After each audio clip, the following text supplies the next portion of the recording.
Niadto palang selebrasyon sa adlaw sa Birhen sa Immaculada Concepcion sa Disyembre 8, gisugdan na sa parokya sa Guadalupe ang preparasyon alang sa kapistahan sa Our Lady of Guadalupe sa Dakbayan sa Sugbo.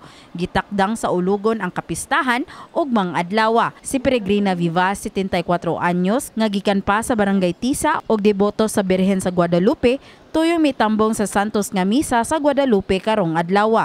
Aso ni Nanay Vivas nga dili niya ikalimod ang daghang natabang sa Birheng Maria sa iyang pamilya, ilabi na sa iyang mga anak. Pasalamat ko kay akong mga anak nang promote sa pagka-principal nga akong anak usad nakapasar pagka chief engineer.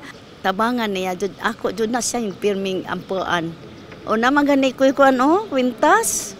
Mama Birhen sa Guadalupe. Atol sa fiesta ug mga adlaw, gipasalig sa newly elected barangay councilor sa Barangay Guadalupe nga si Eugene Jingjing Faelnar nga hapsay ug malinawon ang gitakdang kapistahan sa ilang barangay. Karon dispiras na disco. Unya ila na tingali nang gisigi gyud kay every fiesta, every dispiras na dungog kung sige tukar di sa ato pa ilag yung gisunod tanan ng nanay disco. I wanted to have Guadalupe a good barangay na atong kapuy-an.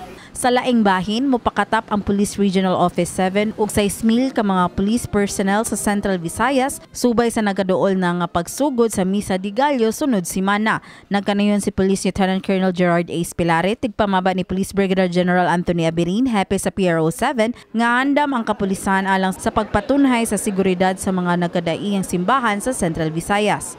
Gaunaan na, of course, mga places of religious worship in anticipation of the Misa de Gallo.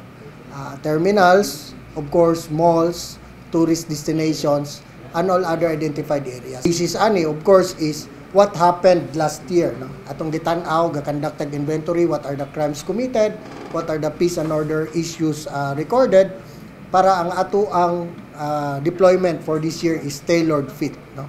Kini si Mary Francis Lin, kaayon alang sa My TV, Cebu.